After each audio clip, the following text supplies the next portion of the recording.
So we have a 2017 Ford F350 with the 6.7 liter Powerstroke. They're actually good engines, even though it makes fun. But this one we see it has 136,000 miles on it.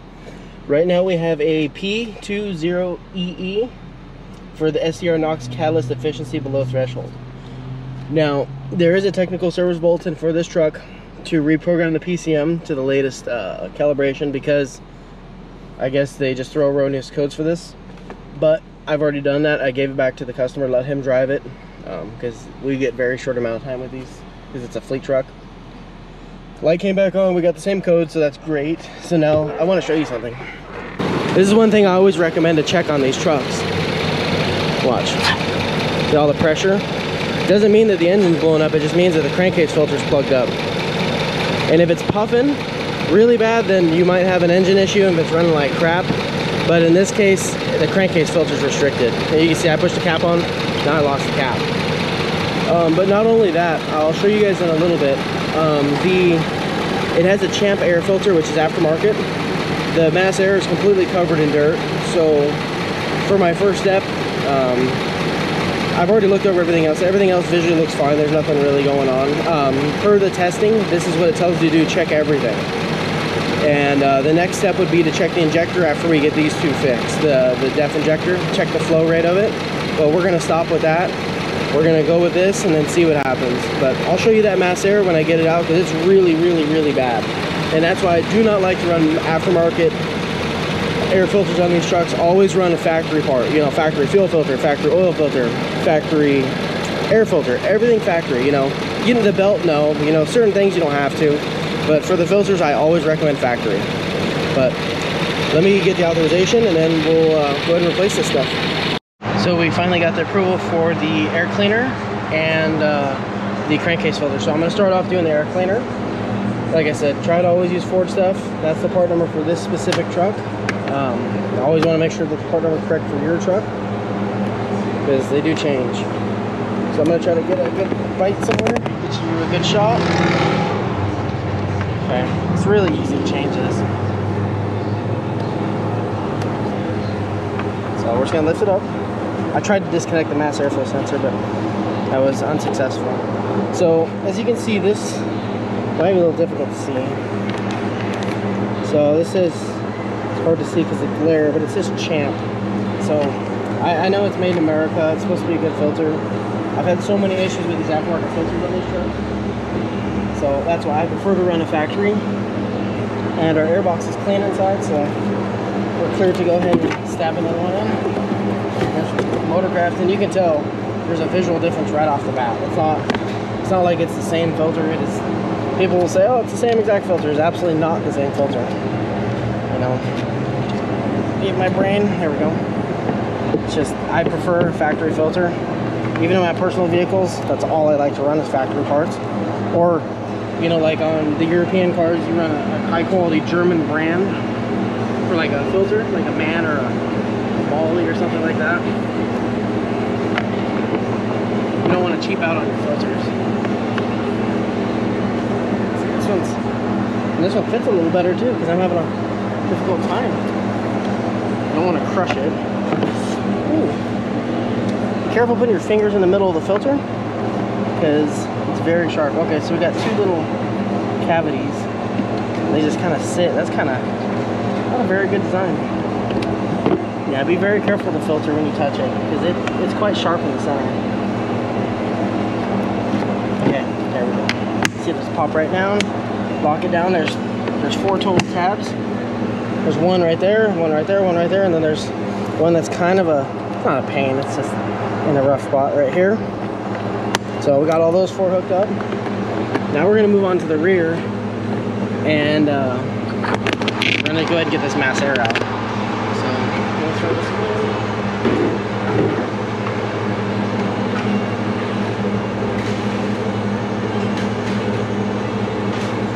Just want to show you how much dirt is going to be in this thing.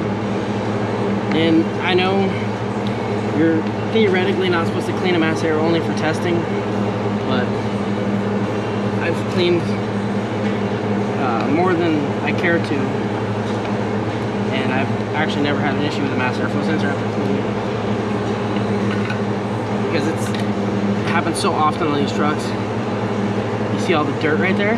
See the layer of dirt? And I'm gonna be honest with you, it could have been the filter before, but I've had it where these filters, the aftermarket ones, they'll dust this mass airflow sensor out. So, yeah. Now I am gonna go take it and clean it off camera, just because it's where I'm gonna clean it's very loud. As you can tell, it's already loud. So I'll be right back. Hopefully you can see I got it clean. You're not, like I said, you're not supposed to clean them. I honestly clean them with brake clean, but just in this case, I use the mass air cleaner, so it's, you know, closer to being proper. But I've used brake clean and never ever had an issue. But you know, there always is that one time where you have an issue. The thing that I will say, always try to let the vehicle sit for a little bit before you do take it out, because some of these, if they have a hot wire in them, they will get very hot. And let's say it's, you know, you just shut off, you pull it out and try to clean it, it may damage it because it's still, that wire allegedly gets really, really hot. So I always let them sit, let them cool down, you know, just as a precautionary, you know, because I'm still doing something that's not ideal, but it works. And I'm putting it in the wrong way. So always, this open end obviously goes the inlet, but I didn't just clean the outside, I also cleaned the inside of it. You just spray it really good with that and dry it, blow it off, make sure that it's dry. You don't want to put it in wet, because the moisture in there can damage it. But so hopefully that takes care of that. And you're gonna see when I go to reset everything, I'm gonna do some extra steps, just because we've had some issues with this truck. Because I've already reprogrammed the PCM per, there was a TSB for this code, and it said before I do anything else, as long as there's no other codes, reprogram the PCM to the latest calibration. And obviously we did that, and that didn't help. So make sure you put it back on, locked, everything's good, nice and tight. Always make sure you reset the filter minder, make sure that's reset and good. So we're all good over here now. Now we're gonna go over to the crankcase filter and start on that. And I think, I've never done one of these newer ones. I think this one has a lid, so it should be, allegedly it's a lot easier to do, and I sure hope so, because the earlier ones are kind of a pain. But let me find a good place, and look at that cap. That's nice. So I'll have to write that up. And yeah, so let me find a good spot for the camera, and then we'll get it taken apart. One thing I did notice, I screwed up when I plugged this mass air, and the connector, the wiring was twisted. It probably wouldn't have been an issue, but it just kind of looks like crap. So always try to make sure you put it back on, you know, the right way, and like I just did. But at least we saw it and fixed it, you know. So now, let me get up here. I don't know if I'm gonna have a good place for this camera, but this is where the crankcase filter is. This is the lid.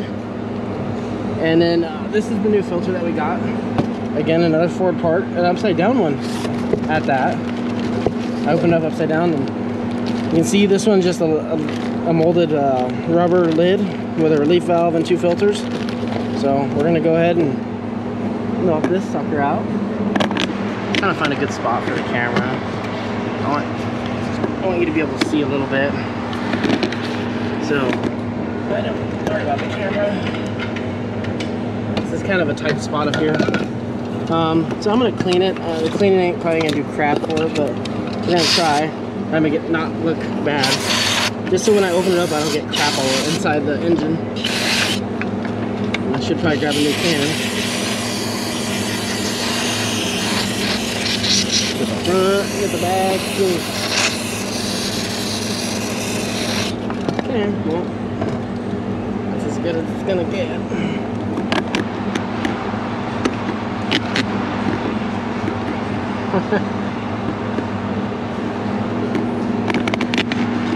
What a pain.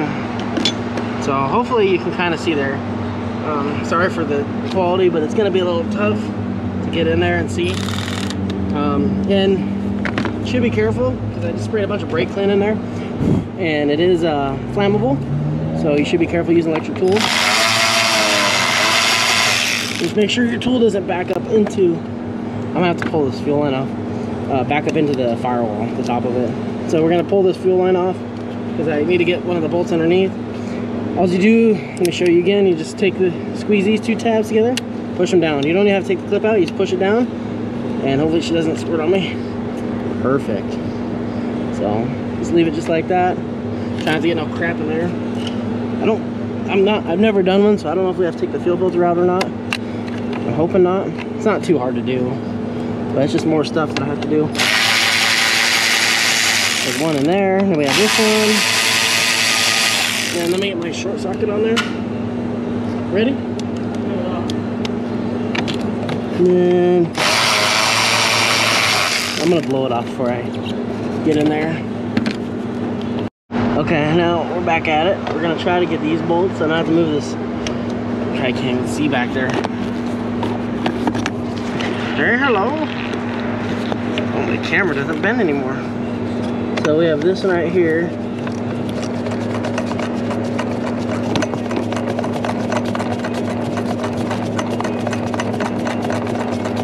Probably could have got my electric ratchet on this. It's not,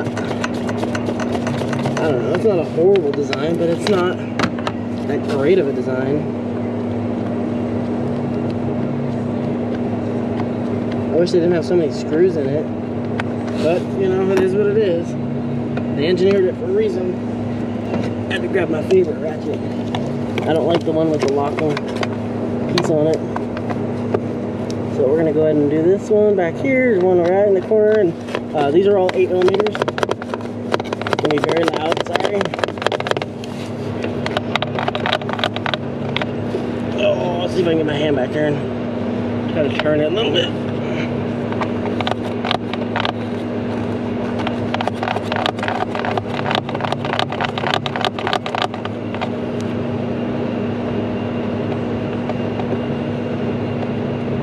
Okay. You want to make sure it's all the way out. The bolts won't come out, they'll stay in there. They should at least, yeah. So they should just lift up. Let me show you on this one. So that just lifts up. They're retained in there, so that's cool. Yeah, that's a nice thing the Ford people did. And I think there's only one more in the back. So, you know, this might not be as bad as I'm thinking. It's just very tight back here.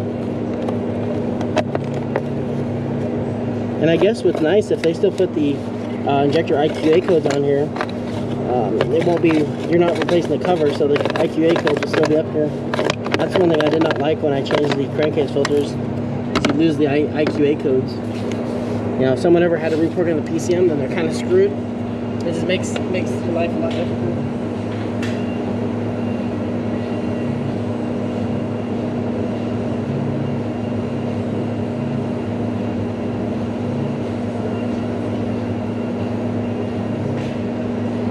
I should rephrase that. It makes life a lot more difficult. Let me get some brake clean. I gotta clean my hands. So I'm gonna try to loosen that nut with my fingers now. But yeah. And there's the siren.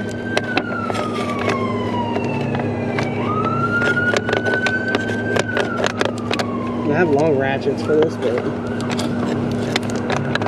okay, that's not gonna fly. So what we're gonna do, I'm gonna try to use my semi-deep 1/4" socket and stick it on it and then turn it with my hands. Okay. Let's see if I can get I got big claws, so. It feels kind of tight. It's the problem about having big hands. You guys with little hands, you guys must be loving it. Everything now is kind of crammed. Especially on these diesels.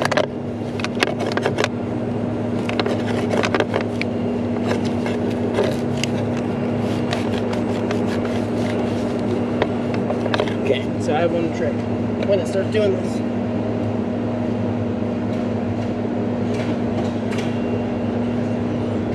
So when there's not enough tension on the bolt or the nut, I should say the fastener, to pull the ratchet back, I'm going to take a pick and stick it on the head of it and kind of pry the head of it down, put some pressure on it.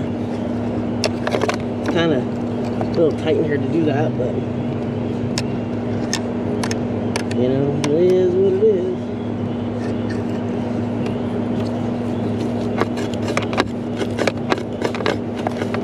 It worked for a couple times. It should be looser now.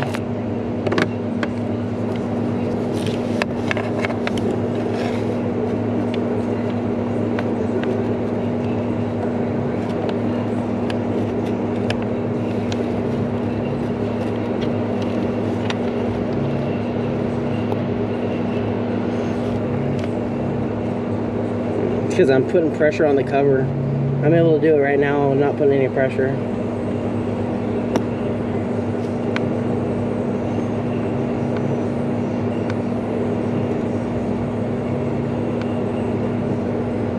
That's a little tedious. I think I'd still, so far, I'd rather do this one than the older style.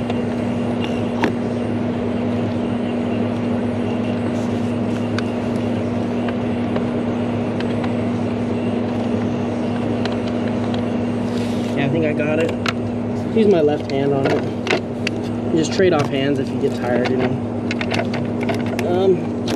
So like I said, first time fighting this, so we're gonna learn together today. And there's one of them that's not all the way out. That one. You might be able to. Let's see. Cool. Slide right out that side. Okay. And here's our filter. Hopefully they gave us enough room. Oh, look at Ford. Oh, thank you, Ford. Okay, now let me wash my hands and try to clean them. Before we get that on, let me wipe this up. You don't want to wipe the inside of the cover with one of these rags because it'll leave crap in there. And the lint, it'll get stuck in things. So I'm just wiping the mating surface down. So when I put this new filter in, it's nice and clean. Nice and clean, so no problems. No. Oh, let's see. Don't want no problems. Okay, look at that. Okay, let me dispose of that. We're gonna go ahead and wipe the bottom of the cover, the lid, I should say.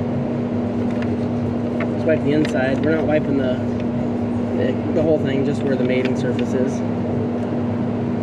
Because if you look at the new filter, see the rubber on the, it had this on the top and the bottom. So that's the seal, which is pretty nice. You know, it's a good job for Ford. I think this one's definitely a lot easier than the older styles. And like I said, I do prefer it, because then the other one you got to use swivels on, and it's kind of tight. This one's still tight, but I like that you don't lose, presumably, the IQA codes. Now there's no brake clean on this part of the rag. Does it have IQA codes on it? Yeah, it appears it does. Yeah, it does. It has IQA, and I'm wiping them off. Just wiping them off with no brake clean on that rag. That's nice. But I'm not going to wipe anymore because I don't want to take all of them off. I don't know if they put like a sticker in the glove box or something like that, but they really should with those IQA codes, because that can make life really difficult. Like I said, when you try to go to reprogram this thing, the PCM, I mean, everything needs an update nowadays. But if you have to have really get in there and reprogram it, it's kind of a pain. You don't have to put those codes in if you just update the PCM though. So okay, I'm just gonna snug that one down. Just gonna start getting all these on. Then we're gonna get the scanner out and we'll go to town on this thing, resetting the sun and the moon. I'm gonna reset the mass airflow because I cleaned it. Got it? Okay, that's fine. I'll check them. Just get the wrenches. Find the wrench for the front and the rear so we can bleed it. Because we're gonna just bleed the brakes real quick. Okay, let's get this thing all tied.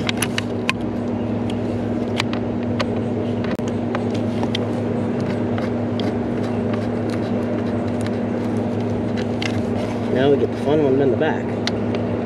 See if that one. Just don't want to lose my socket. That would suck. It's just crazy with all these trucks. You know, a lot of cars too, but they'll throw erroneous codes and there'll be a TSB for an update for the PCM, and it just kind of baffles my mind, you know. Stuff wasn't like that. So my camera died mid. I don't even remember what I was talking about. I went to go, we installed a master cylinder.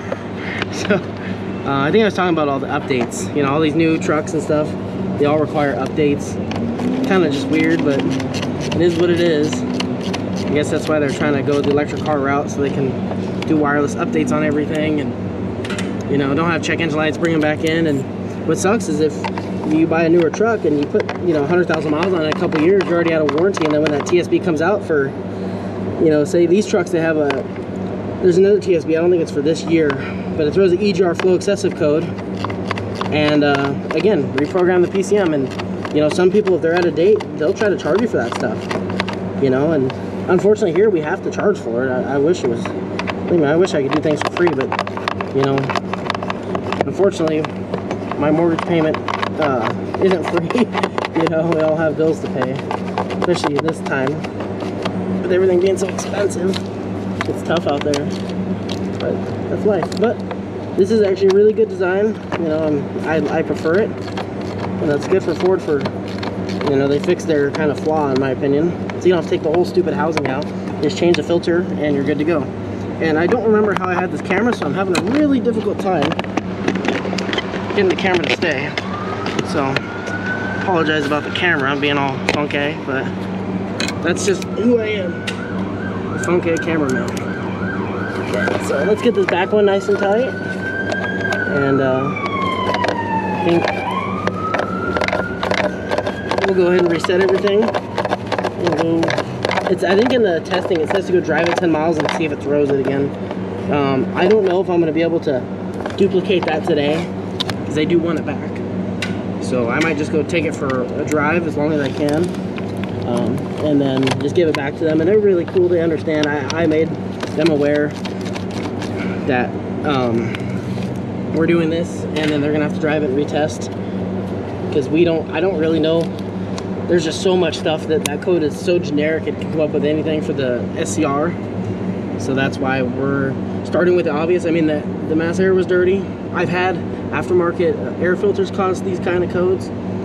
This crankcase filter was definitely bad, and it says to check all that stuff. So we're following the testing, and I'm not gonna replace these components and then take the injector out and check the injector and find out the injector's okay. It'd be a waste of, you know, their money and my time, because I would feel bad charging them for that if that didn't fix it. Okay, let me get some brake clean. Let me find my brain today. So that's why I do things a little different, but that's just who I am. I try to do things in a good order. It may take a little longer, but it saves people a lot of money. So I just try to get all the diesel off. We got the line hook back up. You want to make sure you get it over the hump on this fuel line so it doesn't pop off, because I know they're under good pressure, you know, I think like 70, 80 PSI. So, but everything looks good there. Everything's done over there. So I want to show you this filter though, because I know I've seen a video before about this. I'm gonna set everything in there for now. It's a little loud because they're swamp cooler, but you can see how those filters are kind of bulged. I think, I forgot who it was that showed that stuff. I think it was, crap, I'm trying to remember his name. But we'll clear it all up and see what happens. So I just want to show the difference after that filter's been replaced. Let's see. I mean, there's smoke out of there, but as you can see, there's no pressure. Before it popped the cap, it blew the cap off. So definitely a lot better. One thing I will tell you, let the fuel system prime before you try to start it, because I did not. And it started, it just kind of had a little difficult. Yeah, you can hear the RPMs change, so let it prime before you try to start it. Don't be like me. But you can see that took care of that. So now let's go ahead and go with the resets. So I just want to show you the code. It is running right now with the AC on. I haven't done anything to it. I haven't reset any of the codes or anything. Hopefully you can see that. It's a little blurry on my screen. We have a p20EE Edward Scr Nox catalyst efficiency below threshold, bank 1, catalyst 1 pending with the warning lamp on. Like I said, you want to make sure, always check TSBs, especially on these newer vehicles. Because everything's a common problem on these nowadays. So we're gonna go back. You have to turn it off.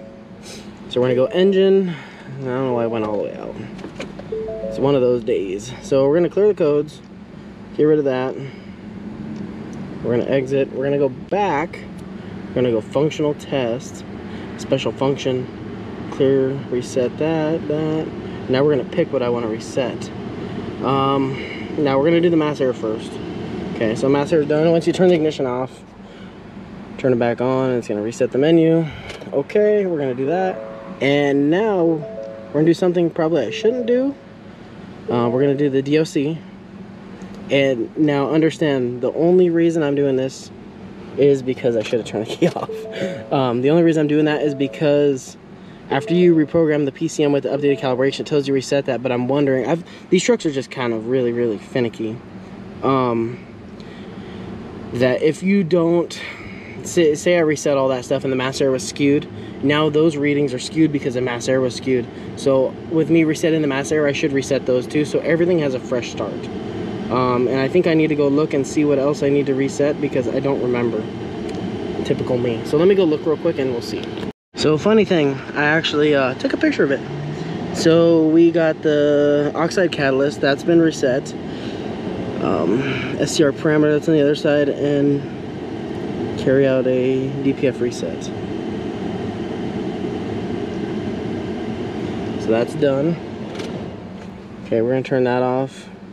Okay, now we're gonna turn the key back on. We're gonna go right there.